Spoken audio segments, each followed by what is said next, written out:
আসসালামু আলাইকুম প্রিয় শিক্ষার্থী বন্ধুরা, আজকে আমরা পদার্থবিজ্ঞানের 3 নম্বর অধ্যায় গতিবিদ্যা নিয়ে আলোচনা করব। আমার আগের যে ভিডিওগুলো ছিল সেই ভিডিওতে আমি ভেক্টর নিয়ে আলোচনা করেছি। ওখানে 12টা লেকচার আমি দিয়েছি, 12টা ভিডিও, 12টা প্রশ্ন আমি ওখানে আপলোড করেছি। তোমরা সিরিয়াল ওয়াইজ দেখে নিও, অথবা আমাদের এই ভিডিও ডিসক্রিপশন বক্সেও তোমরা লিঙ্কগুলো পেয়ে যাবে। তোমরা এখান থেকেও ক্লিক করে দেখে নিতে পারো, অথবা উপরের আই বাটনে ক্লিক করো, তোমরা এখান থেকে পূর্বে যে ভিডিওগুলো আছে সেগুলো তোমরা দেখে নিতে পারো। প্লে লিস্ট আকারে দেওয়া থাকবে, প্লে লিস্টটা তোমরা দেখে নিতে পারো। ওকে, আমাদের আজকের গতিবিদ্যার প্রথম যে প্রশ্নটা, এটা 1 নম্বর ভিডিও। প্রথম প্রশ্নটা বলা হয়েছে, বাবু বাবু নামে একজন ব্যক্তি 1 কেজি ভরের একটি বস্তুকে আনুভূমিকের সাথে 30 ডিগ্রি কোণে তির্যক ভাবে 30 মিটার পার সেকেন্ড বেগে নিক্ষেপ করলো এবং বলল যে নিক্ষেপণ বিন্দুর সাপেক্ষে সর্বোচ্চ অবস্থানে তার টর্কের মান দেওয়া আছে 389.71 নিউটন মিটার, সর্বোচ্চ বিন্দুতে টর্কের মান। ওকে, আমাদের প্রশ্নটা ছিল 1 সেকেন্ড পরে বস্তুটির সরণ ভেক্টর নির্ণয় করো। তো সরণ ভেক্টর নির্ণয় করতে হলে আমাদের সবার আগে যেটা জানতে হবে, দেখো 1 নম্বর প্রশ্নটা আমরা যদি দেখি, এখানে আমাদের কি কি তথ্য দেওয়া আছে, তথ্যগুলো আমরা একটু এখানে লেখার চেষ্টা করি। যে বস্তুর ভর দেওয়া আছে 1 কেজি এবং বস্তুটি আনুভূমিকের সাথে 30 ডিগ্রি কোণে এবং 30 মিটার পার সেকেন্ড বেগে নিক্ষেপ করা হয়েছে। তার মানে বস্তুটি এরকম করে নিক্ষেপ করা হয়েছে, যার কারণে বস্তুটি এরকম কোন একটা পথে গতিশীল হয়েছে। তাহলে আমরা বলতে পারি যে এইদিকে যখন গিয়েছে সে 30 মিটার পার সেকেন্ড বেগে নিক্ষেপ করা হয়েছে, আর এখানে তার কোণের মান কত, 30 ডিগ্রি। এইটিকে আমরা এক্স অক্ষ ধরে নিলাম, এটা আমরা ওয়াই অক্ষ ধরে নিলাম। তো আমরা সবাই জানি যে এইখানে যদি কোনো বস্তু এরকম ভাবে তির্যকভাবে গতিশীল হয়, তবে তার দুইটা বেগ থাকে। একটাকে আমরা বলে থাকি ভি এক্স, একটাকে বলে থাকি ভি ওয়াই। সো যেহেতু এটা ভি নট আমরা এখানে ধরতে পারি, তার মানে ভি নট এক্স আর v not y. So v not y এর মান আমরা লিখতে পারি ভি নট সাইন থিটা, আর এটা হচ্ছে v not cos theta. Okay, আমাদের প্রশ্ন বলা হয়েছে যে 1 সেকেন্ড পরে বস্তুটির সরণ ভেক্টর বের করো। 1 সেকেন্ড পরে ধরে নিলাম যে বস্তুটি নিক্ষেপ করার 1 সেকেন্ড পরে হয়তো কোনো সময় এখানে কোনো একটা বিন্দু পি তে পৌঁছাইছে। পি বিন্দুতে তার সরণ ভেক্টর বলতে যেটা বোঝানো হচ্ছে যে পি বিন্দুতে তার অবস্থান, এই যে এইখান থেকে সে এখানে গেল, এই যে দূরত্বটা, এই দূরত্বটা আমাদের মূলত সরণ ভেক্টরের মাধ্যমে প্রকাশ করতে হবে। এই আর এর মানটা আমাদের বের করতে হবে। তাহলে আর এর মান বের করতে হলে আমাদের যদি এটা ও বিন্দু, সাপোজ এটা পি বিন্দু, এটা যদি এম বিন্দু হয়ে থাকে, তার মানে এটা ওয়াই আর এটা এক্স। এই এক্স এবং ওয়াই বের করলে আমাদের পুরো সরণ ভেক্টরটা পেয়ে যাব। অর্থাৎ আমি যদি বলি পি বিন্দুতে সরণ ভেক্টর বা 1 সেকেন্ড পর সরণ ভেক্টর, তাহলে আমরা লিখতে পারি, সাপোজ এটাকে আর দ্বারা প্রকাশ করলাম, x i plus y j, এটা লেখা যায়। এখন এক্স এর মান যখন আমরা বের করব, তখন আমাদের এই যে 1 সেকেন্ড পরে এক্স এর মান কত আর 1 সেকেন্ড পরে ওয়াই এর মান কত সেটা বের করতে হবে। সো 1 সেকেন্ড পর আনুভূমিক সরণ x equal to V not cos theta into T, এটা লেখা যায়। ভি নট সমান আমরা জানি 30 cos 30 cos 30 into 1 second. cos 30 মানে √3/2, তাহলে এখানে লেখা যায় 15 √3 মিটার। 1 সেকেন্ড পরে উল্লম্ব সরণ কত হবে? 1 সেকেন্ড পর উল্লম্ব সরণ y equal to V not sine theta T minus half G T square. এখানে দেখো জি এর একটা মান উল্লেখ করা ছিল যে 10। যদি জি এর মান উল্লেখ করা থাকে 10, তাহলে আমরা 10 দিয়ে ইউজ করবো। যদি না থাকে তাহলে আমাদের 9.8 দিয়ে ইউজ করবো। যাই হোক, আমরা এখানে ধরো 9.8 ইউজ করি। তাহলে এখানে 10 উল্লেখ করা নাই, সরি, আমি অন্য একটা অঙ্কের কথা ভাবছিলাম। 30 সাইন 30 ইন্টু টি এর মান হচ্ছে 1 second minus half into 9.8 into 1 এর স্কোয়ার। তাহলে এখান থেকে আমরা লিখতে পারি 30 সাইন 30 মানে হাফ, তাহলে 15 মাইনাস 4.9। সো এখান থেকে আমরা করতে পারি 15 মাইনাস 4.9 10.1, সো 10.1 মিটার।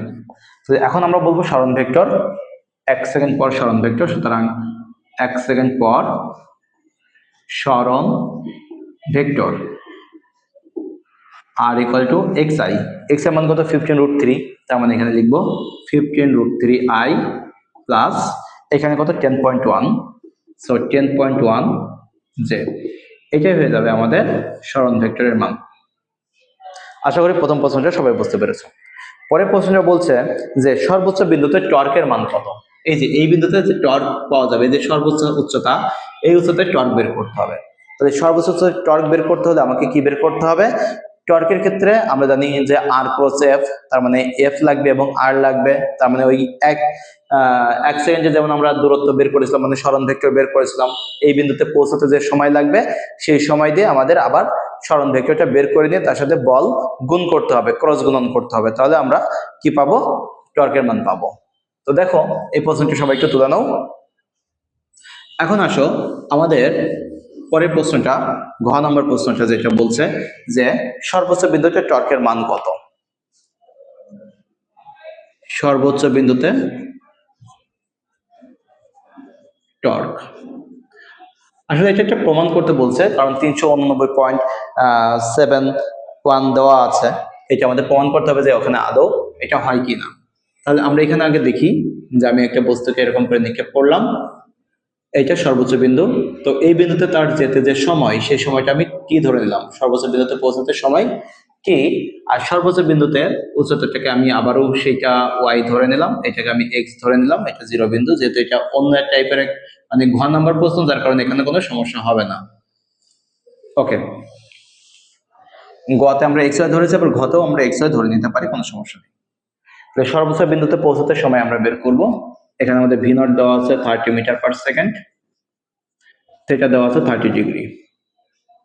তাহলে সর্বোচ্চ বিন্দুতে পৌঁছাতে সময়, সর্বোচ্চ বিন্দুতে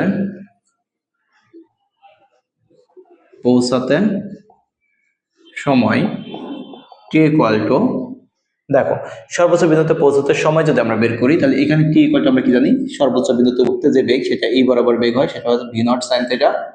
তার মানে এখানে লেখা যায় v not sine theta, v not sine theta divide by শুধু জি। তাহলে ভি নট কত? 30 সাইন 30 ডিভাইড বাই 9.8। সো এখানে কত হবে? 15 ডিভাইড বাই 9.8, 15 ডিভাইড বাই 9.8, এটার মান আমরা পাবো হচ্ছে 1.5306, 1.5306 সেকেন্ড সর্বোচ্চ উচ্চতায় পৌঁছাতে সময়। তাহলে এত সময় পরে এখন আমরা লিখবো অতএব 1.5306 সেকেন্ড ফর আনুভূমিক সরণ, আনুভূমিক সরণ, এটা x equal to V not cos theta into 80 এর মান। তো ভি নট এর মান তো আমরা জানি 30 cos 30 ইন্টু টি এর মান 1.5306। তাহলে এটা যদি আমরা এখন হিসাব করি, 30 cos 30 ইন্টু 39.767 বা 39.766 মিটার। একইভাবে 1.5306 সেকেন্ড ফর উল্লম্ব সরণ, উল্লম্ব সরণ y ইকুয়াল টু আমরা লিখবো V not sine theta T minus half G T square.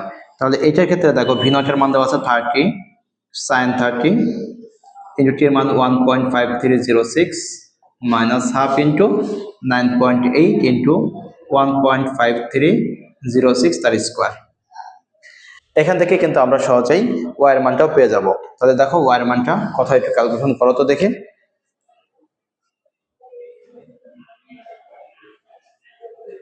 তাহলে ওয়াই এর মান ক্যালকুলেশন করলে আমরা যেটা পাবো সেটা হলো যে অর্থাৎ Y equal to 30 sin 30, 30 sin 30 into 1.5306 minus half 9.8, 1.5306 square, 11.4795, 11.4795 metre. এটা হলো উল্লম্ব উচ্চতা। তাহলে এক্ষেত্রে আমরা সরণ ভেক্টরের মান কি পাবো? তাহলে সর্বোচ্চ উচ্চতায় সরণ ভেক্টর, তাহলে সর্বোচ্চ উচ্চতায় সরণ ভেক্টর, সর্বোচ্চ উচ্চতায় সরণ ভেক্টর। তো এটাকে আর ইকুয়াল টু আমি লিখতে পারি, তাহলে এক্স এর মান আমরা এখান থেকে পেলাম 39.766 আই প্লাস 11.4795 জে। এখন দেখো এই বিন্দুতে যদি তার ভরের কথা বলা হয়, তাহলে mg মানে ওজন কোন দিকে কাজ করবে, মাইনাস, তার মানে কি এটা কোন দিকে, নিচের দিকে, তার মানে f এর মানটা ঋণাত্মক দিকে ক্রিয়াশীল। তাহলে এখন যদি বলা হয় সর্বোচ্চ বিন্দুতে বলের যে মান, সর্বোচ্চ বিন্দুতে বল, সর্বোচ্চ বিন্দুতে বল F equal to minus mgj। Minus কেন হলো, কারণ এটা y অক্ষের ঋণাত্মক দিকে কাজ করছে। তাহলে মাইনাস m এর মান কয় কেজি বলা ছিল, এখানে m এর মান ছিল হচ্ছে 1 কেজি, সো আমরা বলতে পারি 9.8 j।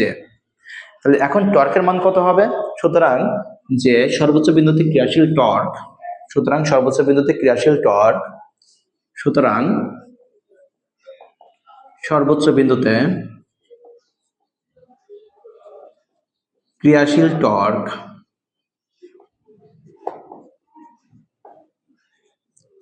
Tau equal to R cross F. আমি ক্লাসে ব্যাখ্যা করেছিলাম যে টর্কের মানটা কেন আর ক্রস এফ হয়, এফ ক্রস আর হয় না কেন। অনেকে এটা সঠিক উত্তর দিতে পারে, অনেকে দিতে পারে না।